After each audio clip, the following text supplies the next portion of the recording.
Elle croise le fantôme d'une mariée en revenant de l'école. Cette histoire m'a été rapportée par une abonnée de Côte d'Ivoire. Voici son témoignage. C'est l'histoire de ma mère qui, je précise, est jumelle avec un garçon. Elle est Adjoukrou et vient de Dabou. Depuis qu'elle était toute petite, il lui arrivait de nombreuses expériences mystiques. L'une d'entre elles l'a particulièrement marquée. Quand elle était au primaire, une jeune femme qui devait se marier fut tuée mystiquement. Et depuis, son fantôme errait dans le village de Débrimou, les jours de fortes pluies.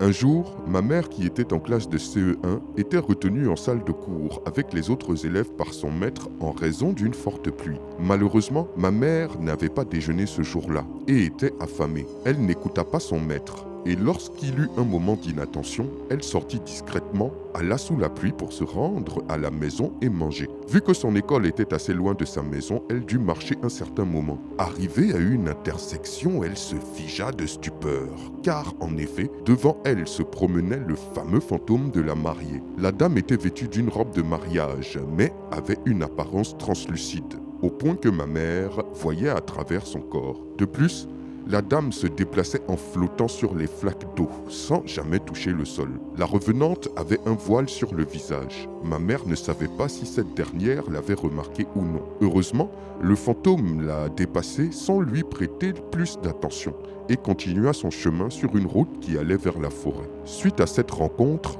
ma mère tomba gravement malade. Elle était comme dans un état de stupeur continue. Elle ne pouvait ni manger, ni parler, et avait le regard vide. Mes grands-parents firent venir des guérisseurs qui, après avoir entendu l'histoire de sa rencontre avec le fantôme, ont préparé des traitements mystiques appropriés qui ont pu la guérir. Depuis ce jour-là, ma mère ne prit plus jamais la route de la maison les jours de forte pluie. Quelle histoire saisissante!